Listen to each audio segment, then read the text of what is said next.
way I take this, this topic is to try and put it into context. So working in a control function, there are numerous regulatory requirements that we need to implement.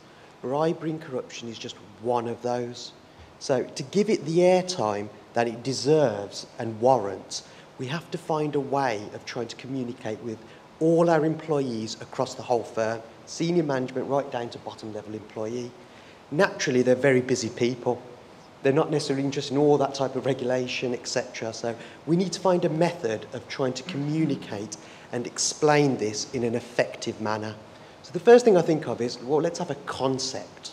A topic can be dull, we can bring it to life through a concept. The second way of looking at it is an analogy. And I've chosen an analogy to do with cars, and you'll come on with that theme. And the third point is pictures. I don't know if you all have children, but if you do, my daughter came home yesterday and she drew a picture. First comment on that picture was, from myself, was, oh, that's great, really brilliant. In my own head, I ain't got an idea what that is. But I'm saying the right messages. Describe it as a tree or something else. She goes, no, that's a picture of you, Daddy. So we can all interpret pictures, views, a payment going through our accounting system in the wrong way without asking the right questions. So I'm going to talk you through a couple of pictures and elaborate on the concept that I want to talk about. So, nice picture of a normal road in London, probably something you've come across today. The analogy that I want you to think of is, think of the vehicle as the firm. Think of the driver as the agent of the firm. The person driving the car is in essence the agent, is acting on behalf of that car. If you follow that concept through and you think of that real life example of driving a car and the damage that can happen if that car goes off the road, that's what this act is trying to achieve. Have we protected the vehicle? So what does a vehicle need? If you own a car, every once in a while you have to go and get that MOT. That's a painful exercise. Whenever I go to get that MOT, the mechanic says it's going to cost.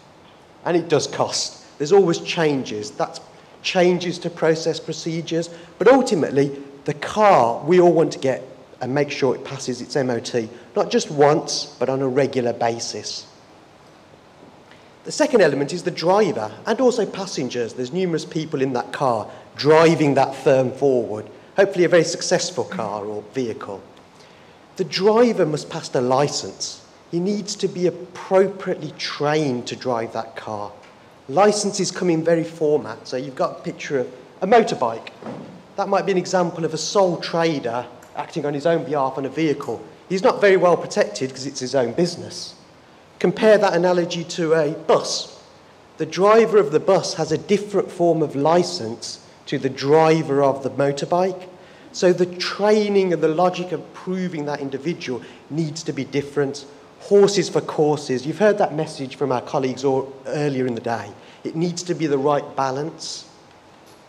If we continue with this theme, and you can think of any sort of analogy on that road any time, there's public transport, applies to public officials. There's a cab. We've also got within that picture some traffic lights. Couldn't quite get a picture of a traffic light with a red circle, but there's a traffic light saying green, go ahead. The way I think of that is, it's a warning from a regulator, a fine. A fine is going out there and saying, guess what, red, hold on, something's wrong. The Aon fine, that's a good example of a warning signal. How drivers and the firm react to that is up to them. They can go straight through that red light and ignore it, or they can react to it. Look to that Aon fine. Great, lots of lessons learned. So you're utilising that on a daily basis. If we continue with that theme, what are the rules of the game? They're in the highway code. Where's that highway code? Nowhere in that picture. Where's the highway code? Maybe in the glove box, maybe not. It's inbuilt.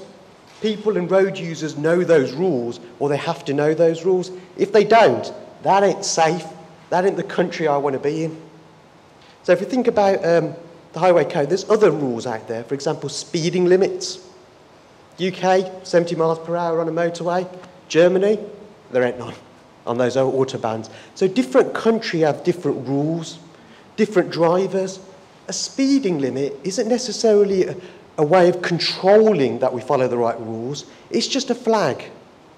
You can still drive safely above the speed limit, but at certain circumstances, you still need to drive below that. And the way I like to think of that is the environment. That's a nice sunny day. We don't get a lot of those in England these days, but on that day, occasionally it looks quite nice. Imagine that scenario, winter, snow, blizzard. When the external environment changes, guess what? 2 years ago, recession time, that's what we were at. At times of recession, people are under duress to do potentially the wrong activity. People react differently to different environments. So the theme continues throughout. And if you use that concept, you can't go wrong. There's other elements, and we can go on, but there's a few other points I'll throw in. The road is different in different countries. An autobahn in Germany, that's smooth. German efficiency at its best. A Merc on an autobahn, excellent. We've also got some countries, rocky roads. You've seen those? Potholes. Where I live, it's full of potholes. Very annoying. But it makes driving across that road very difficult. An example of that might be India. It's normal custom and practice there to make sure there are bribes, even for basic activities, like boarding a train. That's reality. So some roads are more difficult, and the road and the user needs to be aware of that and drive in the appropriate manner. They fail to do that, something's going to go wrong. And when it does go wrong, guess what happens? The vehicle falls off the road. I wouldn't want to be rude to Aon, but in essence, that's what happened to Aon. They're the vehicle, it's gone off the road. Hopefully, a couple of passengers were not injured. We don't know, but that's the reality of the case. But guess what? That firm, and good credit to them, and I look back to what's been stated by the FSA, their systems and controls are now leading industry practice. That was the message that came out there. The vehicle can be repaired, but an employee sometimes cannot. There's external damage that can happen. So hopefully, what can we do to prevent such an activity? And a softer example is the Toyota. Great brand name. All of a sudden, they've had problems with their firm.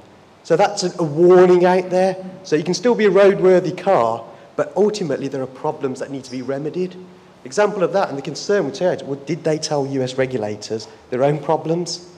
Reality, same problem with firms. We mentioned earlier, the authorities want us to communicate problems with them at an early stage. That's a regulatory need.